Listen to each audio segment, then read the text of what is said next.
Welcome, everybody, to episode 9 of the Pinnacle Combat Sports Podcast. I'm your host, Jim, and I'm here with my boy Dan, as always. How you doing, buddy? I'm good, Buckarooski. How you doing?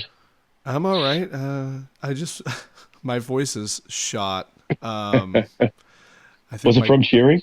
from cheering? No, I From the wish fight? Or I wish it was. I did a little bit it's of yelling unrelated? last night, but no, it's unrelated. I think I got whatever my girlfriend had a couple days ago, so I'm gonna try my best to talk real close to the mic, but I'm gonna need your help this time around. I do have I some got you, man. beer. I don't know if that's good for my throat, but I guess we're gonna find out. I believe it is.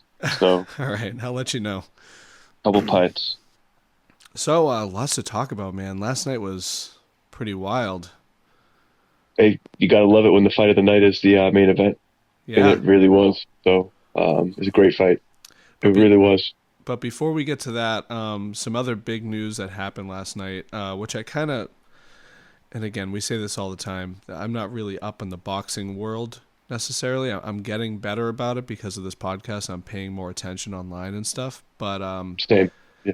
Deontay Wilder fought last night, and I'm just reading the results here. And I didn't tell you this before we press record, but this is his 4th loss out of his last 5 fights.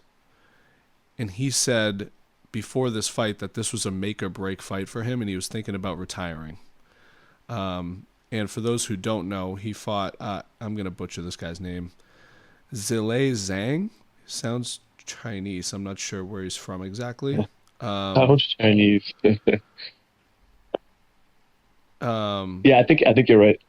but he's a 6'6" heavyweight. He weighed in at 282 pounds. He's massive. Yeah, he is. And He is Deontay huge. Wilder weighed in at 214. Jeez. Which is pretty wild to that's like what, 60-pound difference. Whew. Man, I don't know. It's just a recipe for disaster after you kind of lose that aura about you when you're that knockout artist, and then you take a few losses, and then he also had a different route in boxing. Like, he's just naturally gifted. He didn't really like train and learn technique like most of these guys that are like just technicians. So like he just kind of he's more raw. So it's kind of hard to right the ship now. You know, Yeah, what did like they this. say? He went to the Olympics after only 3 years of training or something It's like that? amazing. It's amazing, man. Like, anyone that's gonna knock that, like, they'll be like, "Oh, he's not as skilled." I'm like, "That's big." I mean, think about it.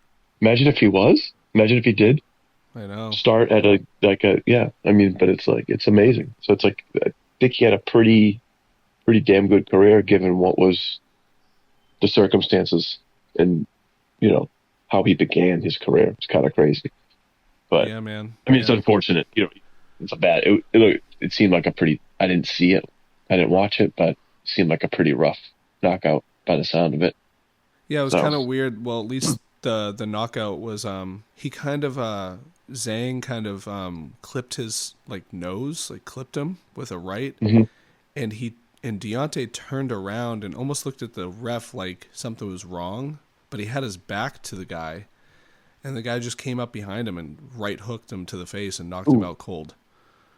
sheesh. Yeah. So Okay. I don't know if he I'll was have to look saying that up. That's anything. wild. Yeah, I don't know if he was saying anything to the ref or there was a problem or something. It didn't look like that punch before caused any, like, there was no eye, well, there wouldn't be eye pokes because of the boxing gloves, but there was no weirdness about that punch that would, in my opinion, warrant a discussion with the ref for some reason. I don't know.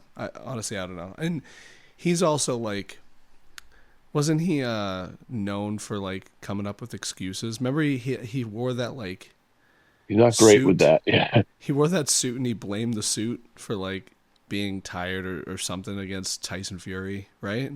Yeah, you can't blame the 30-pound suit. You got to blame the person that decided to wear the 30-pound suit Yeah, yeah. out there. It's train with that thing on then. Like, Yeah. but I don't know. Yeah, it's kind of stupid. It's kind Well, of stupid when you have that. You gotta, you gotta own up to those. You're never gonna learn or become better. It'll be a good segue because it's just someone like Dustin Poirier is always kind of like taking those right steps throughout his career. You know what I mean? Like, yeah. he's had those tough losses. He's fallen so many times and rose back up, so it's kind of wild. Well, why don't we get into that right now? We'll go Yeah, over. We'll start in the main event.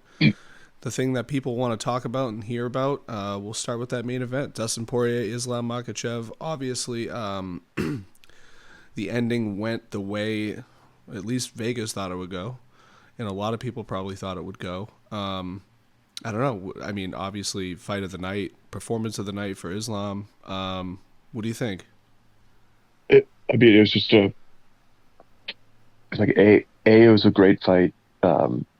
B, it was just like a phenomenal all around performance by Islam. He's a tough person to beat because he's so well rounded. He's so good everywhere. So he kind of like he's not even really surprising you with his striking because his striking is really good. It's just not his strongest thing. It's not where he should be. I think he did it a little too much. Like I know Habib seemed to be upset with him a few times last night. Kind of like, not going for the takedown as much. I don't know. Maybe he was more tired than he thought he was going to be, but it's just a great performance by him. It's just a great heart. That's like such a Poirier fight right there. Like, he had his moments. I kind of wish he threw more elbows. They seem to be something he could have did because Islam kept getting him with that collar tie, getting in that clinch. Mm-hmm. That probably would have been a good thing for him because I was getting nervous with those knees too. Yeah. Those knees were getting close. But I mean, I'm kind of rambling on. It was a great fight all around, man. I just really enjoyed that one. Obviously, I was rooting for it. It was one of those classic, one of those heart versus what your heart versus what your brain sees, or however I'm trying to word it. But Yeah, yeah. my brain was saying Makhachev. My heart was saying Yep. Poirier. So it was one of those, and I'm just happy there was that good of a fight. They went into the 5th round, and figure out Poirier. I'm trying to think that if he won a round, that was probably it. That was probably the round 4th because he had a pretty tough 3rd round. Yeah. Yep. He got beat up pretty good, and that was kind of nice. He came back in that 4th, and I think he might have won that one. So going into the 5th, I think it was like 3-1, but he was just, he's just dangerous throughout, man. That was a cool moment when he was like screaming, when he was like yelling after he got up that one. Is it that fight in particular? Because to be honest, we'll get into the other ones, but I wasn't. I didn't love the other pay-per-view portions much. I agree. Yeah. It was kind of lackluster, but that fight kind of saved the night as far as that goes. Well, but we'll get into the other ones. I think Islam even said that in the post conference. He's like, "I saved this card" or whatever. Yeah. In a lot of ways, he did. A couple things I noticed about the fight, and obviously we watch we've seen Dustin fight for 18 years. We've been watching him since the early days, and I'm pretty sure we've seen most, if not all, of Makhachev's fights too. Yeah. Just one thing about his skills, Makhachev, man. Like, I know he's not known for his stand up, like you were saying, but he was connecting, and he did clip Dustin many times, and he was getting through. He's big. He's big, and yeah, he was arguably more successful on the feet than Dustin was the whole fight. He was connecting. He landed more strikes. Yeah, he was definitely connecting more. It wasn't like, I don't know. I wouldn't say he's not good on his. I wouldn't say he's not a good boxer. He's definitely a better wrestler, and when he grabs he blends a hold of you, so well. Yeah, he must be very strong, dude. It's like a death grip. There's like nothing you can do almost. And that's why there were times you get worried where there was a couple times where he had one of Dustin's wrists and he had one of his arms pinned. Yeah. And I know he's working for the Kimura, but it was even as he had him pinned right there, I was like, that's such a vulnerable spot. Like, he's working for a submission, but he could have really maybe even did some damage there while you have one arm compromised. Yeah. Kind of avert a different thing that Habib used to do in a lot of ways. Yeah, and also to your point, like you said, Dustin did come back in the 4th. He looked great in the 4th.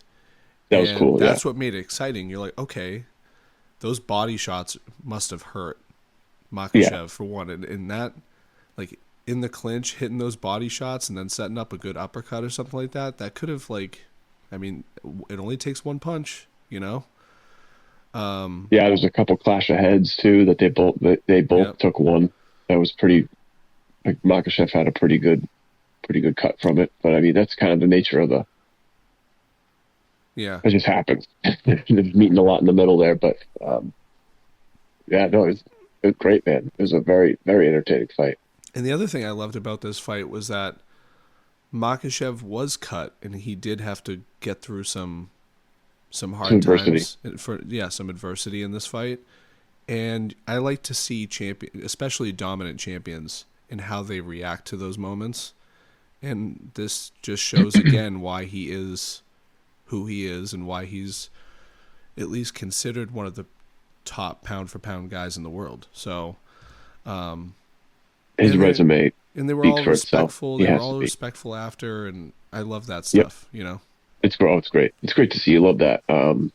But as far as with Makhachev now, it's like the reason the reason why you wanted Poirier to win was obvious, but it's like the reason why you kind of excited about Makhachev winning is obvious too, because it sets up some other things that I wasn't really necessarily thinking about. But the first one is a rematch with Arman Sharukian is going to be really good because they fought previous and it was a close decision. It's like there's a split decision, Yeah.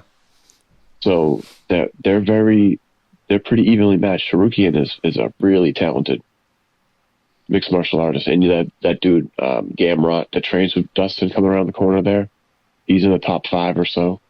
So as well as he's cleaned the division as far as the top like names we think about of that division, you still have those guys coming up.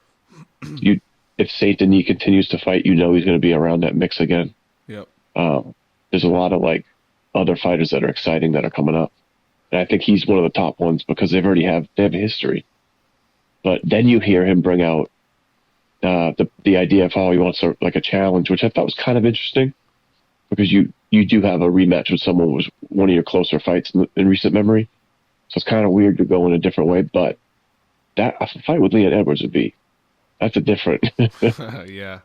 that's a different set of problems though. If you can't get that takedown on the bigger guy, because Leon Edwards is still he will be a bigger guy, even though Makhachev is big. Yep. It's that's interesting. Yeah, But that'd be that's a kind great. of And I know we talk about this a lot. Like you have to clean out the division, like you were saying. yeah, And I would love to see Charukian again. But in his mind, he beat him already, right? sure, So it's like he's not entertaining that as like a challenge. Really, he already beat him. So he's like, I've cleaned out everybody.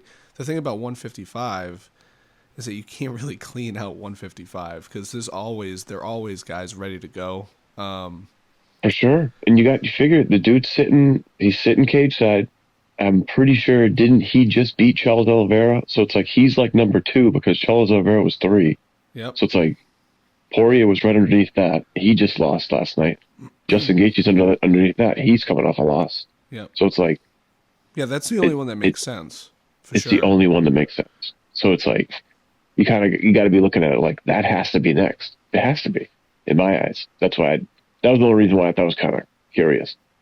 But And I get, yeah, hey, I'm all for challenging yourself. That's awesome. Like that's kind of what I wanted Habib to do. Go up to 170. Because if you hear all these like stories about him ragdolling people 2 weight classes above him in the gym, I want to see it at 170 then. yeah. That was the only thing I wanted to see out of from him. But I get staying in the division you're most comfortable with. Yeah, and I think, if it's up to Makhachev, he's moving up because he wants the accolades. Yeah, that's cool. He wants to surpass Khabib. He wants to be that guy. He wants to have that pound for pound ranking, whatever he can do. Yeah, And having 2 belts is one step in that direction, right?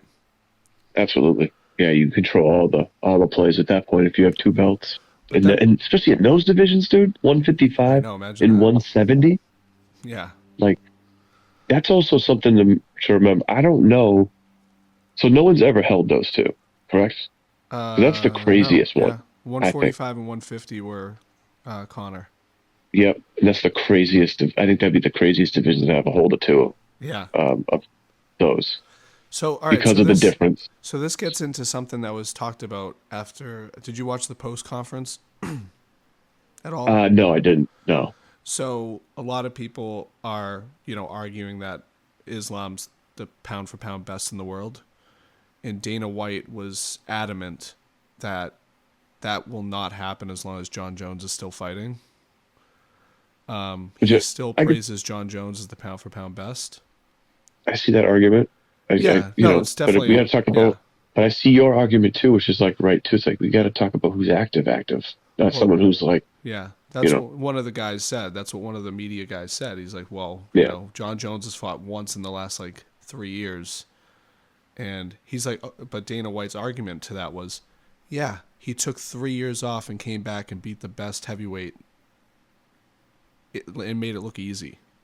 yeah, Now, I would argue Cyril Gane's not nearly the best heavyweight, but he had the championship at the time, so you can't really argue that. But, I get it. I understand. yeah. Surreal guy looked like he was playing tag. Like as soon as he got touched, he was like, "Oh, I'm in trouble. I'm done. I'm in trouble." Yeah. Like it looked like he had no resistance. And the choke wasn't even in all the way. But whatever. Yeah, I'm not trying to argue. I'm not trying to, no disrespect on John Jones whatsoever. That guy has accomplished more than most in the sport, if anybody. And I think it came up because Makhachev, I think, tied John Jones or is just below John Jones for win streak now. yeah. So I think that's a big reason why it came up. But and Mm. we talked about this yesterday. Just his list of guys that Islam's beat. Now with Dustin at the end of that list, it's like it's insane. It is. It's crazy. It really is. And to your point, being able to talk about having the title at 155 and 170, which I know we both agree are probably the two best weight classes in the whole company. Yeah. John Jones had light heavyweight and heavyweight. And I think towards the end of his light heavyweight career, the guys he was fighting, I don't know. Now I'm feeling like I'm disrespecting him. And I'm not trying to. It's just different. It's a lot different. So I understand why the conversation's happening is what I'm trying to say. And Makhachev is just looking more dominant every time I watch him. Yeah. Yeah, you really are dominant. I mean, figure you outstrike your opponent, and in the 5 rounds you have over two total rounds of control. So I mean, that's really that's a big number. If you have 10 minutes and 23 seconds of control time over 2 rounds, you were on top for the better part of it. I mean, that's huge. Islam reminds me of a stronger, better GSP with killer instinct. Yeah, a little more. I kind of wish GSP, it seemed like towards the end of his career he got real heavy into jiu-jitsu and subs because GSP just never really wanted to put himself in the position to get reversed more so and lose his position. So he was always kind of like the position over submission type. But I get it, man. I can see what you're saying, because that's the best part about Makhachev's game is he's so aggressive with chokes, because I don't see why more people aren't. Yeah. What's the point of taking someone down if you're not attacking one way or another? I just don't get I just don't advance a position and try to work on something. And he was doing that, quickly, which he usually does. I mean, he submitted Charles Oliveira. It's that's huge. Yeah. I keep saying it, but it's true. It's that's such a tough person to submit. With an arm triangle. Yeah, I mean, and last night he had one of my favorite submissions to those Darce chokes. The Darce, yeah. Sick. They're so sick. But yeah, he's just looking like someone that would be interesting to see at 170, if you ask me. Because yeah, for sure. Now, I'm gonna look it up. Right, he is 5'10" though. Yeah, I think that's right. That'd be a decent height for someone who's at 170. I would think Leon Edwards is probably about 6 feet 6'1", right? Something like that, Something like that. right? Who, Leon? Yeah, I'm just guessing now. I'm not 100%. Yeah, he's 5'10". Leon Edwards is 6 foot. Okay, so that's not too. It's just that Leon Edwards is a big fella. He's not. It's not just the height. He's just like a. He's very, very much for that weight. Mm-hmm. He's also a southpaw too. Yeah, interesting, huh? 'Cause, Mm-hmm. Makhachev was getting touched up by Poirier a little bit. Not a ton, but he was getting Yeah. some shots off on him, and I think Leon Edwards is one of the sharper strikers the UFC has, Oh and yeah. he kind of gets left out of the discussion a lot. It's not fair, but I think a lot of people kind of sleep on him and forget about him. But They've been doing that dude's striking so slick, They've been doing that shit for too long, man. I think so his slick, two so performances, powerful. yeah, his two performances against Kamaru should have shut everybody up. Yeah, seriously. But hey, I mean, and plus he can defend that takedown, so Well, that's kind of a hey, Leon's got to get you know. through Marab first. No, not Marab. Oh Jesus, Who's he I would fighting? feel bad for Rob. No, I'm sorry. Bilal Muhammad Yeah, Bilal Muhammad, who's this summer.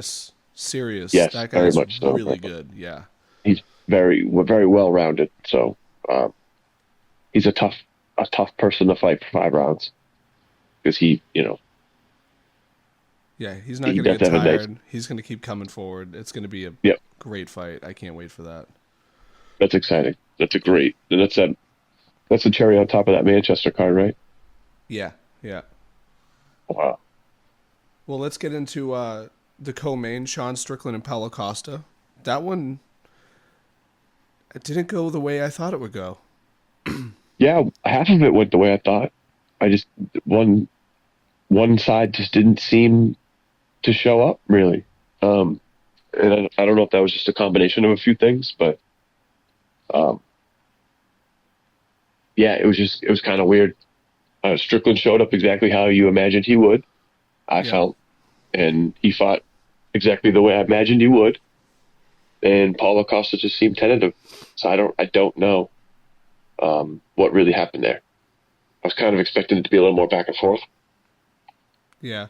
You know, it surprised me, though. Like, I thought after, like, the third round, I thought Sean Strickland would try to win and, like, Yeah, turn up the pace a little bit, but he I think he played should have. he played it really safe. Yeah, he did as well. But And, yeah, I get it because you're fighting a really dangerous guy. But then, like, when the judges come around and they give it a split decision, which I don't understand either. But it's like, oh hey, my man, God, like, what does Dana White always say? Don't leave it up to the judges. Like, if you're really that good yeah, and you're the number one contender in the division, like, put this guy out. He's number 7. Put him out. it's true. I get it. It's got to be tough. I would imagine it's really tough when you're expecting someone to come at you a certain way and they just don't seem to give you much Yeah. to work with. I could see that would throw you off a bit. But it was just strange, man. And then his corner, I hate that advice. His corner, Costa's corner is telling him after Yeah. 3 he's up 2-1, I and I'm heard like, that too. And I I don't thought of even you. have you winning a round. Yeah, I thought of you And exactly when he said that. I knew you were going to say that. yeah, I don't have you winning a round. And Yeah. then you figure you're going into the 5th in Strickland's corner, who I like, Nisik. I think his last name's Nick. I forget his last yeah. name. Nisik? Yeah, I think so. God, I'm going to fuck it up. But he's such a good coach. Because that's what he was telling him basically the opposite. Yeah, did you He's hear? looking at his guy who he probably knows is all up he won every round, I thought, Yeah. going in. So going into the 5th, he's telling him, hey, I don't like, this fight is too close. Like, he's telling him that. So he's telling him, Yeah. the guy who's winning the fight, he's like that way. So it's like that. I'd rather be that way than have my fighter sit in front of me after 3 rounds telling him that I think he won 2 rounds where he didn't he didn't do much to even warrant it. He did more backpedaling than he did actual forward. Yeah, remember Strickland's coach? Motion. He said, all right, man, it's time to let the dogs out and piss on the floor. I was like, that's hilarious. And my buddy that was with me, he's like, dude, I'm going to use that at hockey from now on when we're on the ice. He's like, all right, let's get the dogs out here and start pissing on the ice. Awesome. Yeah. Oh, it's funny Good shit. term. And then Strickland look at him like, I know exactly what you mean, dude. I'm going to do that right now. Yeah. And he's doing those flying kicks at the end. Yeah, that's funny. And no disrespect, I keep saying this, but like, I don't know. To me, Strickland's performance was obviously very well thought out and well played. But to me, it just looked like a glorified version of what he does in the gym. Yeah, I could see it. Yeah, and I'll take a different one. I was just disappointed the version of Paulo Costa that showed up. Yeah. He just didn't look like, I don't know. Just didn't match the label. You look at that guy; he just looks like an absolute beast. And then it's just like you fight so tentative, and I don't know. It just doesn't make sense to me. Just kind of wonder where you're at. Yeah, I thought that was going to be a war, man. Yeah, and I understand it's different once the fight starts, and I get it, man. But at the same time, it's like, what are you there to do? And then when you show up and you like that's, Yeah. So I'll take the different one on that. I was disappointed with that because I was expecting that fight to be more so one of the fight of the nights, because I figured Poirier might just maybe he can win by like just clipping Makhachev, but more than likely I expected Makhachev to maybe submit him in like the second. I thought it was gonna be more early, so I was kind of surprised by the fifth round. But yeah, I was disappointed with that Strickland Costa fight because it just. And I can see it both ways, like you said, but it's just, yeah. And dude, it's way easier for us to sit here and talk. Of course, yeah. Of course. I'm not in the ring, and I never would be because it's wild. I'd get pieced up. Like I wouldn't even last a minute. You know what I mean? Like, so again, yeah, no disrespect for it. I mean, the fighters, they know, they see when guys go out there and they try to win. Like that's why I think. Why the main event, besides all the background, lead up and all that stuff, it was just refreshing to see two guys go out there and want to win.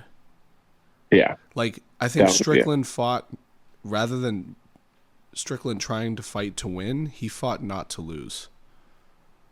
And that's the difference between certain fights. And maybe it maybe, again, we're not in there. I don't know.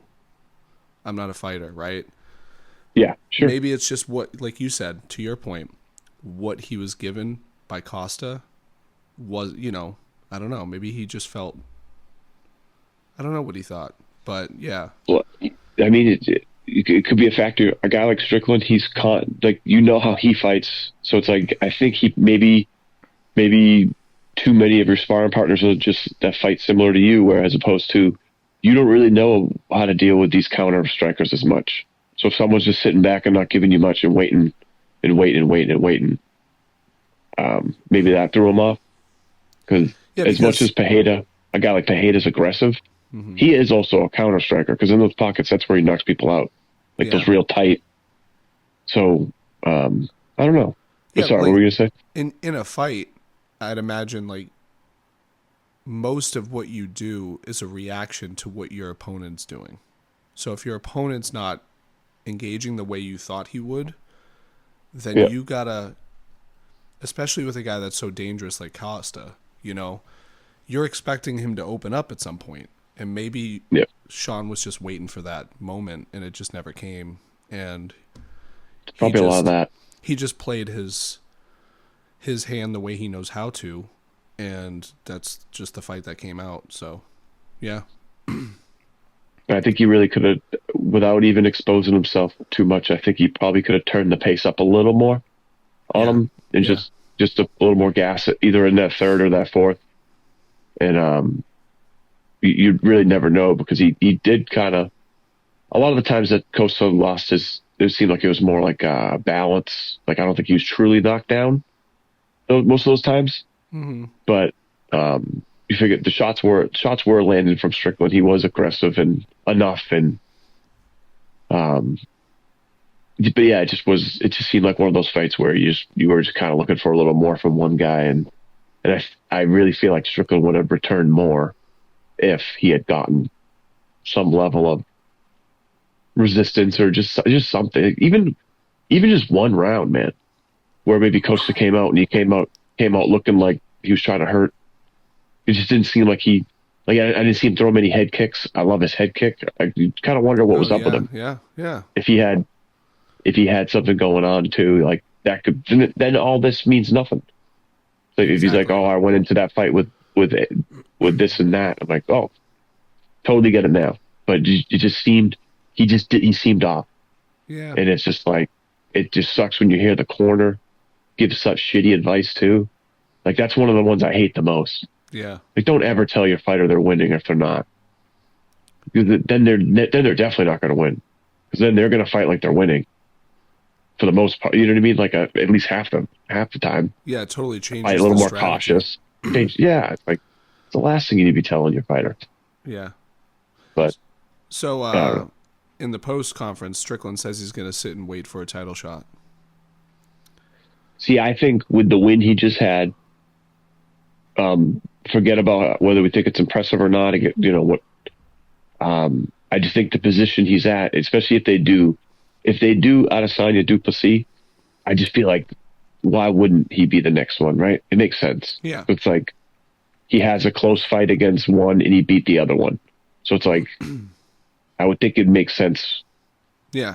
And for him to be next for that. What he said also was, to get more into it, he said, you know, I did the company guy thing. I fought your number 7, so I'm going to sit and wait for my shot. It was a good point. It was a good point because it's like, I think he has all the leverage with just like we just talked about. Like he has both those are common opponents of that on his resume. So yeah, and Duplessis. I mean, a lot of people would argue that Strickland won that fight, and we talked about that yesterday. But regardless of who won or lost, Duplessis looked like he got hit by a truck after that fight. I just feel like that should count more, you know. Or that should mean something, you know, like... Yeah. So, I mean, if Sean wants to sit around and wait, I get it. Like, you want that gold. Like, that's why we're all fighting. They're all fighting, right? So, yeah, good for him, man. Big win. Paulo Costa is not a joke, not an easy fighter. He's no joke, man. No. Like, oh, no. And he controlled him the whole fight. Paulo Costa, as much as, you know, maybe something was up, I don't know. Either way, for him to have no offense pretty much at all the whole fight, or very little, I think he had a spurt in like the 4th. He did okay in the 4th, I think, but I don't know. It just says a lot about, I don't know, Strickland's, the way he boxes, his style is very, it's just hard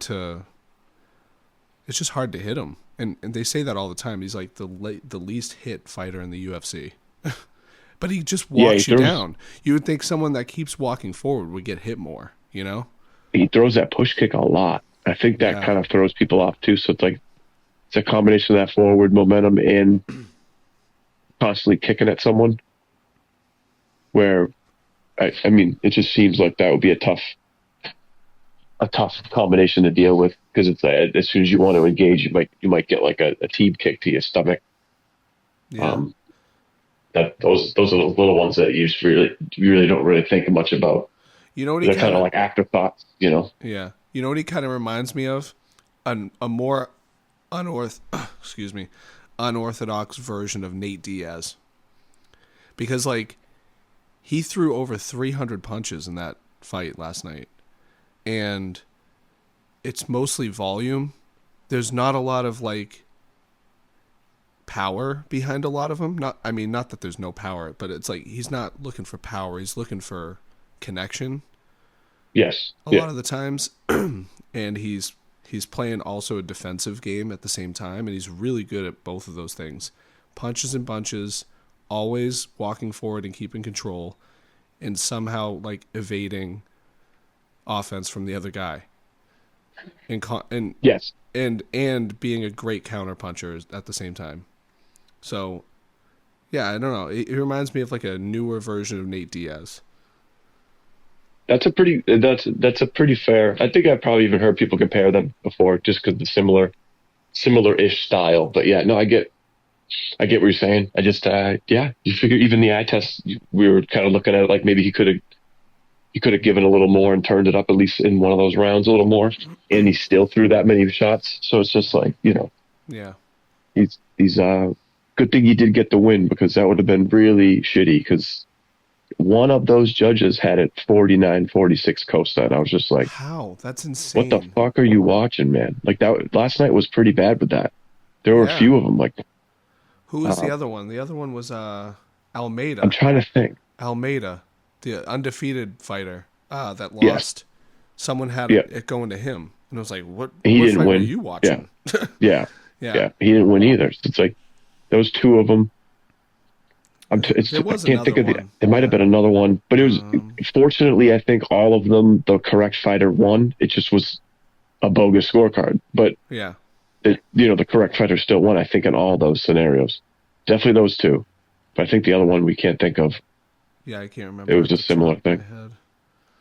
Well, let's get into how impressive Kevin Holland was last night. God damn, broken arm, huh? Well, did they ever say? I don't know. I didn't look it up. Because he either dislocated it or broke it. I would say probably dislocated, right? Yeah, it didn't seem like it broke. I don't know, though. It was close. I know yesterday we talked about this could be a good fight for Kevin Holland to show his skills. And clearly he showed his skills. But the fight was very short. Puncher, man. The fight was only, a minute and 34 seconds? Yeah, it was short. Yeah, he just caught him. He just caught him in a good, he got into position. Refused to tap, and he gave him the arm. He went for a triangle. He gave him the arm instead, and there you go. Jim, are you well versed on this last name, Jim, or is today not the day? In what? With the whole voice. What about it? What is it? Pronounce that name, Jim. Oh, jeez. Yeah, today might be the better day to try. Is it Mikhail? Oleg I like it. Kajakic? I like it so far. Oleg Sajic? I think you nailed it, dude. I think you got it. That's pretty good. That's as close as I'm going to get. What a name, dude. But he's a dangerous fighter, man. He has some heavy hands, clearly, because he has some good stoppages in his UFC career. So that was a tough.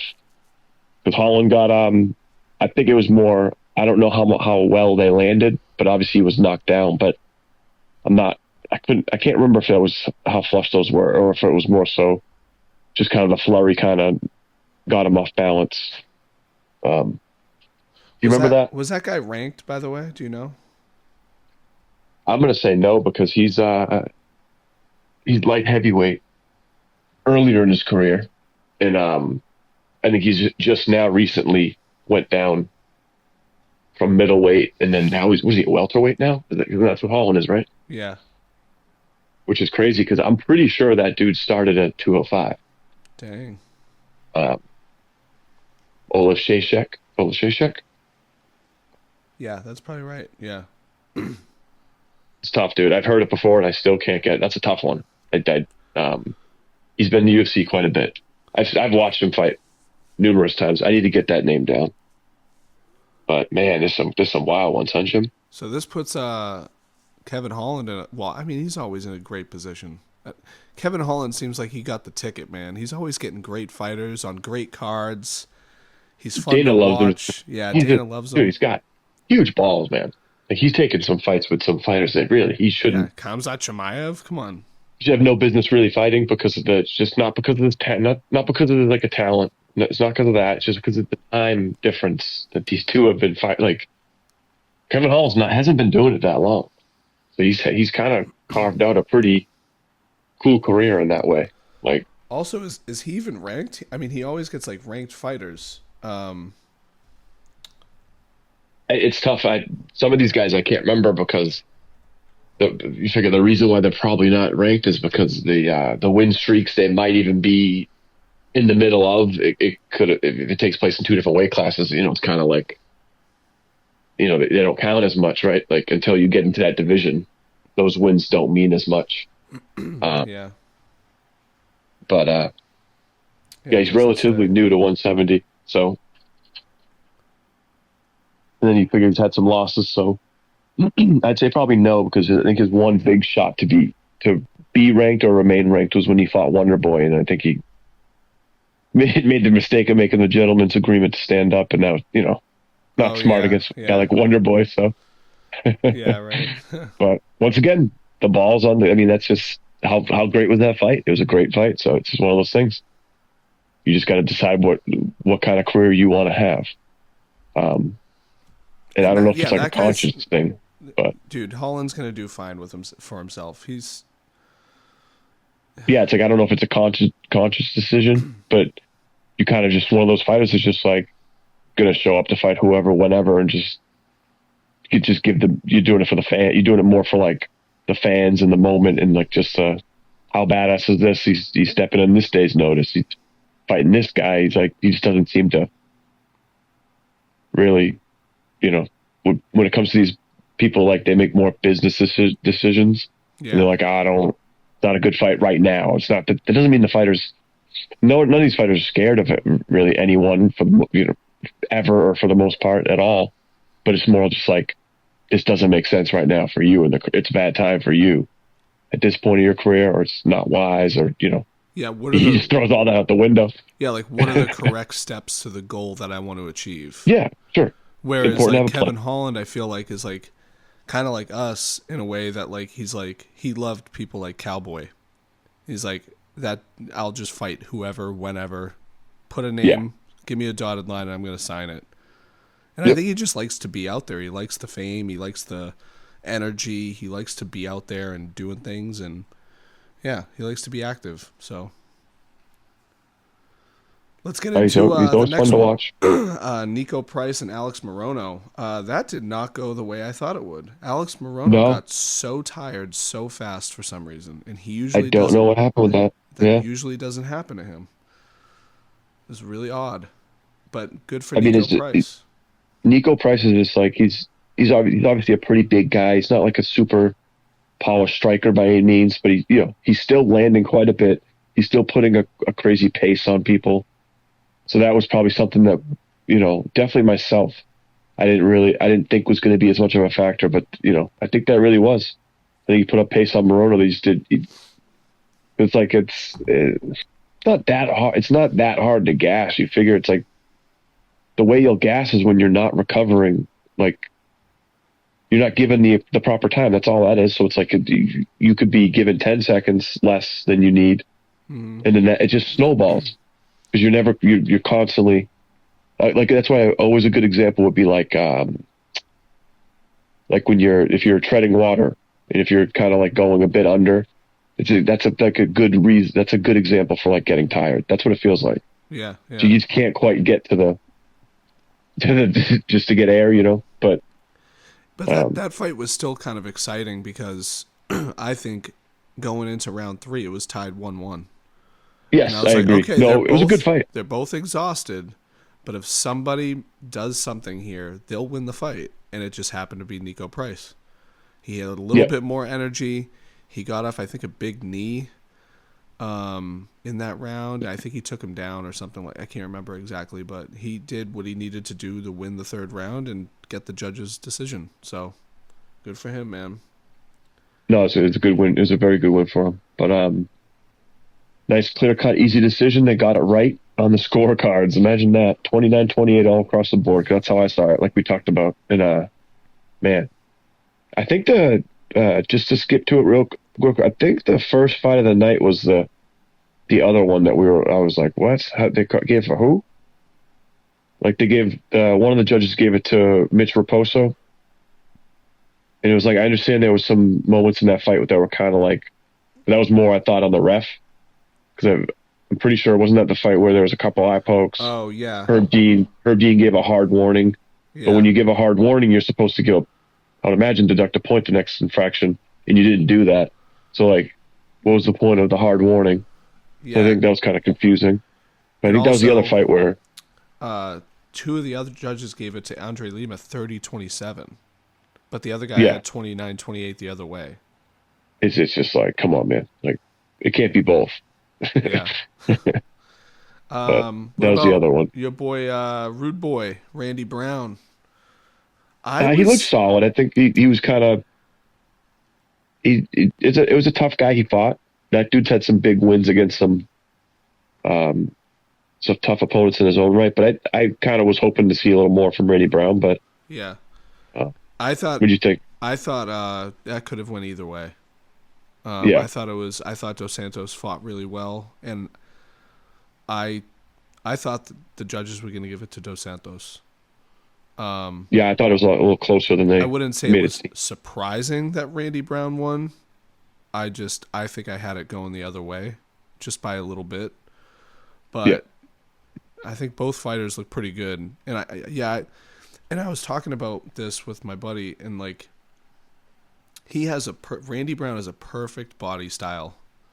He's got that long, lanky, like, body type that's like perfect for MMA, especially. It is, man. It's Yep. so good, and Yep. I think I agree with you. I think he could have. I want to see a little bit more from him. I think he could have fought a little bit better, and maybe that speaks to how good Dos Santos looked. It's that also coupled with that's how much you see in Randy Brown. I'm high on him. Yeah, Like if he continues to evolve, he can be such a dangerous fighter. yeah, and he Like seemed you said, pretty because of the positive. frame, and Yeah, we'll see how that would. That was a solid fight back and forth. And I know we talked about the main event of the prelims, the Almeida Kopylov. You said that was kind of weird, especially when another one where Kopylov won the fight. Judges someone gave it to Almeida. It's weird, well, before that fight, they showed a thing in the bottom left corner that someone had bet $70,000 on him, on Almeida, to win. And we're not far from New York and New Jersey. I don't know how much that matters, and I'm not trying to suggest anything, but I don't know. You never know. It's happened in boxing. You never. Yeah, it's true. And then your boy Jayton, how do you say his name? Jayton Jelton? Jayton? Jelton? I don't know. I don't know exactly. I don't want to mispronounce it, but I think it is Jelton. Yeah, Jelton Almeida. He looked amazing. He looked awesome, dude. Yeah. He's such a boa constrictor, dude. But that's a grappler, I think, also. So I'm pretty sure Romanov is more of he likes to go for submissions. So he's more of the ground guy. He's a big guy. So that's a big win for a guy like Almeida to come to take him down like that and kind of do what he wanted to. It was pretty quick sub. So Yep. that's a big win. That kind of don't see why that should have been a pay-per-view fight, but I still think that. But I'm trying to think of what else was. Now I'm just looking at the results. And I'm thinking about the fights like that. Yeah. Mickey Gall and Hafez was a really good fight. That was a great fight. Yeah, Mickey Yeah, Gall that was one of the better ones. Actually, a lot better because we talked about this yesterday. How Mickey Gall's not a very good stand-up fighter, and he looked great on his feet. It's not for a lack of like a chin or toughness. That motherfucker he's a beast. So yeah. he was landing a lot, and Hafez he's a wild man too. He was just it was a very good fight. I liked it. It was back and forth. It was back and forth for the most part, and it seemed like Hafez was just getting a little more reactions, getting a little more damage off. Yeah. Even though Mickey Gall, he landed plenty, especially towards the end of that fight. He seemed like he kept consistently landing. Dude, and Hafez, that guy's got energy, huh? He's fun to watch. Boy. Yeah, he's like I said. That's MMA math doesn't work, but if you're like, oh, he lost a split decision to Jack Della Maddalena, that means a lot to me. Yeah. That's because, like I said, Della Maddalena is going to be competing for a title, I think, at some point. So if you fight that guy close, you're not too far off, man. So, which kind of like shows with Mickey Gall, like he looked awesome too. So it's like Yeah, These guys are just great. that Jake Matthews Philip Rowe fight was pretty close. That was a good fight It too. was. Yeah, Grant. Phil Rose seemed to kind of give it away a little bit at the end there. Like, not like purposely or not anything like that. Just more like, seemed like he started off real well and was in control, and then it just kind of got away from him. Yeah. But And then Grant Dawson was clearly like a juggernaut in there. There was nothing that he's an aggressive Solecki grappler, man. couldn't do. He could, Yep. Solecki just kind of laid on his back for 3 rounds. Yeah. So great set of fights, man. I can't wait for the rest of June. I don't know. Yeah, you want to do a little preview of that one? Yeah, let's do a little preview here. What do we got next week? Let's see, Jimbo. I'm happy you asked. We got the killer gorilla, Jared Cannonier, in the main event against Nasruddin Imavov. Oh, Also Imavov. very talented. Imavov is That's good. Holy smokes, that's a good one. Then you got the co-main event. You got Dominic Reyes back. Yeah. I know it's been a bit for him fighting. I almost said Justin. Dustin Jacoby, talented striker. It's also a good matchup. He was one of those glory kickboxers, right? I'm pretty sure. Yeah, Jacoby. yeah. So, and Reyes hasn't then fought you got in 2 years, almost 2 years. it's got to be at least that, right? Yeah, it says he fought Ryan Spann in November of 22. You got the young gun, Yeah, Raul Rosas Jr. Raul is such a cool name. I wish 19 my name was years Raul. old. You should change it, or maybe when you get drunk, that's your name. You're Raul. Yeah. Yeah, I should. Yeah, who am I change it. speaking? It's like you get possessed. Like, like you watch those movies where they become a different. You're like, am I speaking to Raul or Jim? Dude, I like it. Roll with it. I'll think of one. I'll think of one I myself. should be Raul when I drink tequila. Maybe it'll be Tiago or Miguel. But we have tequila. That's a good one. But no, that's a good free card, dude. I'm looking at the fights, like Miguel Baez, and I think it's Punahele Soriano. That's a cool name. I've seen him fight plenty. That might be, that's a funny name. If you're drunk and you're someone who's bad saying names like me, I'll just keep fucking it up. You're like, who's here? I'm like, just keep messing it up. Wait, who's the guy that? Is it Miguel Baeza? Who? That dude's a beast. He came up in the Contender Series, I believe. Okay. He's a good fighter. You got him. You got another one these probably aren't shuffled yet, because I would imagine Thiago Moises and Ludovic Klein would be a little further up, but maybe not. I don't know. What sorry. What website are you on? Just ESPN, the app. Checking it out in there. No, I'm on UFC, and Thiago Moises and Klein are the prelim headliner. Okay, that looks like it. All right, looks like it lines up, because 1, 2, 3, 4, 5, 6. Yep, 6. So 6 fights on the main card. Yeah. Baez Soriano's gonna be real good. Julian Marquez, Zachary Reese. I think Zachary Reese is also someone from Contender Series. Oh, that's a good one too. Bruno Ferreira and Dustin. That's the last name I do not know. Stolzfus. Is that German, Jim? I don't know. I have no idea. Stolzfus? Yeah, it might be German. I've also seen him. Or Dutch or something. Bruno Ferreira. That fella can crack. So that's gonna be a good fight. I feel like I've watched him before. Who did he fight last? Let's see. He fought Hawes. Yeah, I think I watched Phil that fight. Hawes. Phil Hawes, yeah. Wasn't that a couple months ago? January Yeah, 24, I do remember watching that. January 24. Yeah, I watched that one. Carlos Prates is a name to watch. He has a tough fight here, but I saw him, and he's a tough fighter. I feel like I've seen Radke too. Because have you ever seen Trevin Giles fight? He's a pretty talented fighter. Oh, is he the Dutch? He's been in the UFC a bit. Is he the Dutch? No, kid? He is an African American gentleman from the USA. No. Um, That's way that's off. Yeah. funny. Yeah, that's funny.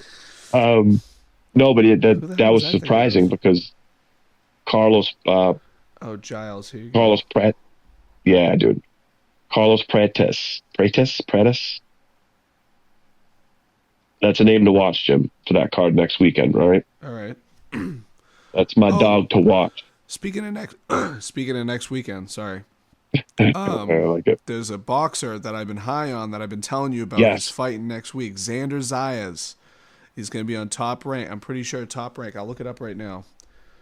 Yeah, I'm curious when it starts. Let me know so I can keep an eye on that because I am pretty sure the fights start a little earlier than normal. Yep, you got main card 8 a.m. Main card 8 p.m. from the KFC Yum Center, Jim, in Louisville, Kentucky. KFC Yum, So, bro. hell yeah, dude. So first fight 5 p.m., which means first fight 2 o'clock for you. A little earlier. Oh, so maybe we'll be able to watch this boxing fight too. That's what I'm thinking. I'm hoping. Yeah. Hold on, what do we got? So he's fighting a guy named Patrick Teixeira. I don't know much about Patrick Teixeira. I'm sure he's a great fighter.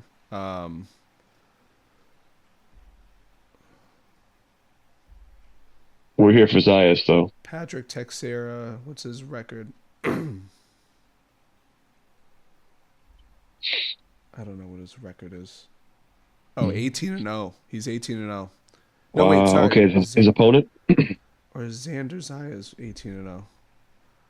Yeah, Xander Zayas is 18-0. Sorry, and Patrick Teixeira is 34-4. So a lot more experience.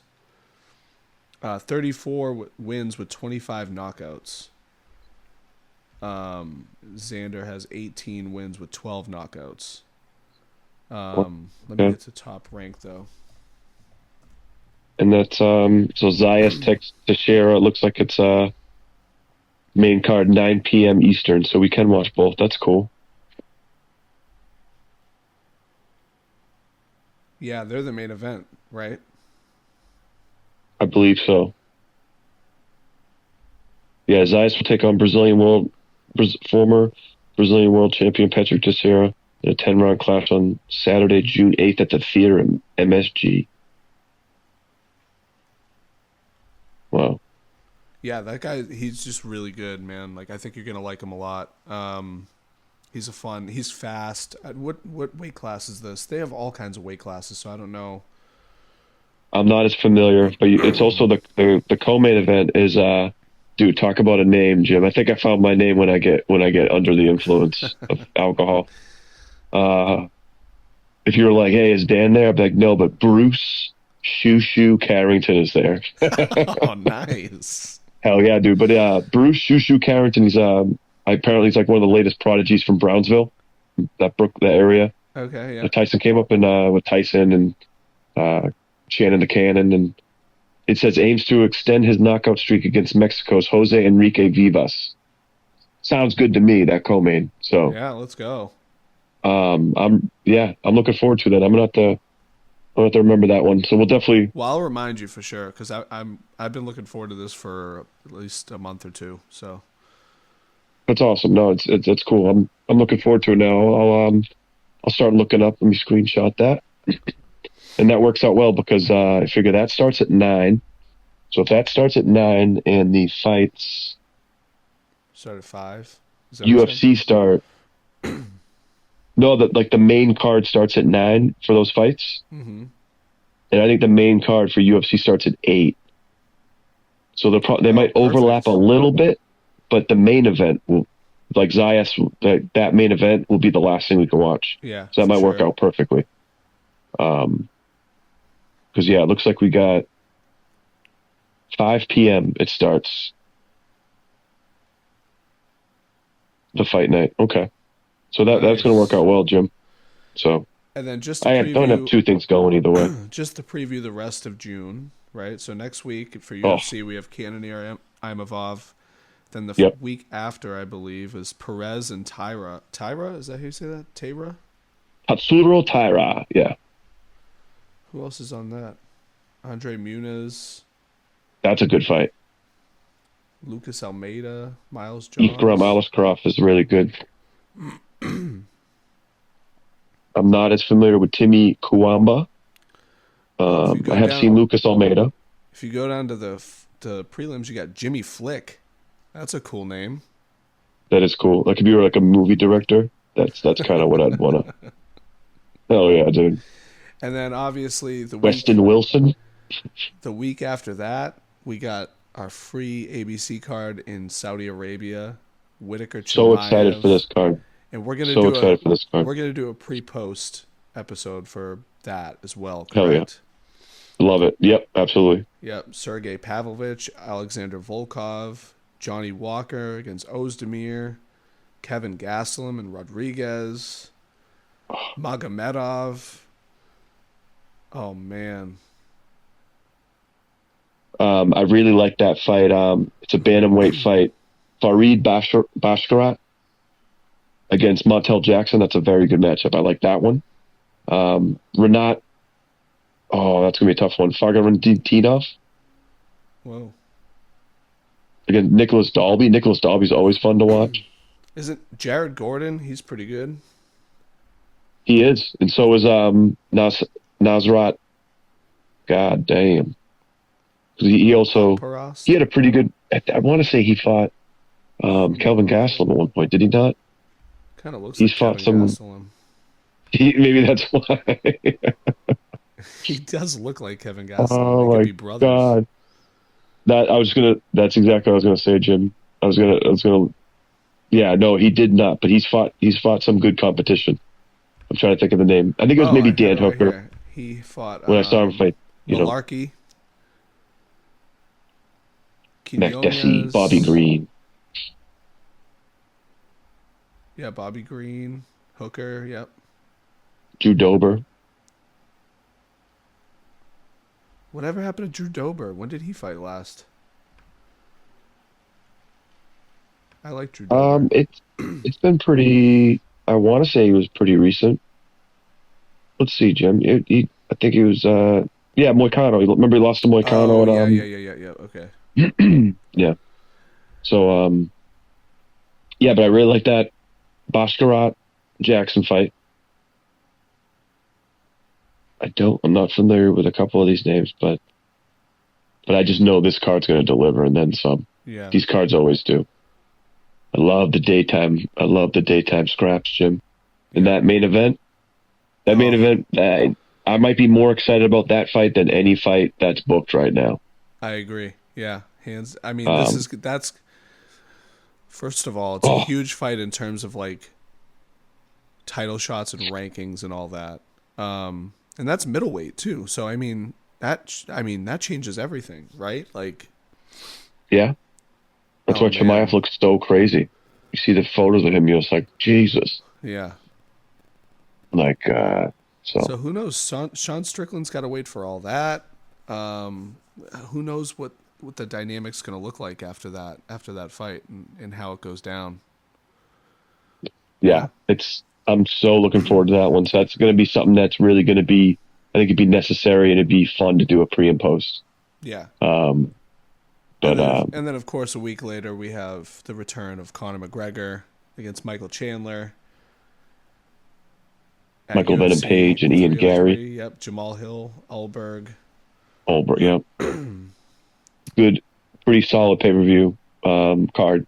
Yeah, Peyton Talbot. Which a lot of times with the Conor, I would say probably, I think you should throw him to kick the pay-per-view off, but maybe he should just be the prelim feature. But I would personally put him in the first fight of the pay-per-view. Get all those eyes on him. Dude, Andre all those people. and Cub Swanson, that's going to be fun. Oh, that's a great matchup. Yeah. So we got a lot ahead of us in June, man. This is great. Oh man, I know I can't. It's a great time. It has to be one of the best times in especially in recent memory. As far as 1 month's time. Yeah. You got five cards, so like just the quantity and then the quality is just like top notch as well. Yeah. So it's just like, man. But anything else? What else do we have to look forward to, Jim? Anything else that you want to talk about on those cards? No, I think we covered a lot, man. I mean, I'm just surprised my voice got through this far. You're also, you're also a survivor, Jim. You're also a fighter in your own right. You need to give yourself more credit, Jim. So You're probably right. I don't gonna have much say belief in myself anymore these days, but I will tell you what, I think the beer helped. The beer, I think, helped a little bit. So I'm gonna have yeah, another one. backed by science. Yeah. Backed by science. Yep. I think 2 is the perfect dose. I heard. So Oh, great. Yeah. Well, we're not doctors, you're so right we around wouldn't there. ever recommend anybody else do that. But No, I'll but try you it. can if you want. It can't hurt, right? I drink a lot of it anyways. It's not gonna hurt me. No, Well, no, some people would argue. debatable. All right. Oh, geez. See, maybe it's not working. God damn. All right, man. Well, it was great talking to you.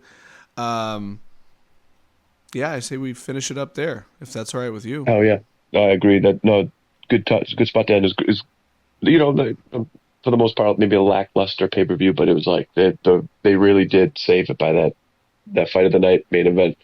Great fight. Oh, and one other thing. If this is Dustin's last fight, which is something we didn't talk about, and we should have, I don't know. I don't want to believe it. I don't want to believe it either. But I agree with him and what he says. He doesn't want to be one of those guys where the sport just kind of, ruins him in the end. I'd Yeah, like to see yeah. him. I think that this would have been a good fight to go right off into the sunset, and this would be a respectable time to hang it up if that's what he wanted to do. I agree. I think it's a perfect time. I really do. Yeah. So, I mean, I'd like to see some big legendary fights, like a BMF or another BMF or I don't know, something fun, and I'm sure he would. Like I said yesterday, like if there was some big event at like some big arena, it'd be really cool to see him fight someone. You know what I could see more likely? Like, I could see it more likely maybe just like a boxing match with him and like say someone like Nate Diaz materializing, just something like that before he really wraps it up. Just one maybe like a boxing match here or there. Yeah, that'd be cool too. I could see him doing something like that. Yeah. All right, well, let's wrap it up. Thank you everybody for listening. If you're listening, I'm trying to get a little bit better at the Instagram. I haven't posted a whole lot. I'm going to post one right after this, but I try to keep stories every day.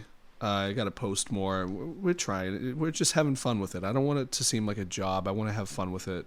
No. And this month is definitely going to be a lot easier because there's so much happening. So if you want to follow us on Instagram, we are at Pinnacle_combat. We have the same username on YouTube. So all these podcasts you can find on YouTube. And yeah, check it out. Share, subscribe, tell people, or don't. Me and Darren are still going to do this because it's fun and we like talking to each other about this stuff. So yeah. For the love of the game, Jim. For the love of the game. The OGs over here. Oh, I love it. All right. I still love it, Jim. All right, everybody. Peace. We're out of here. See you, man.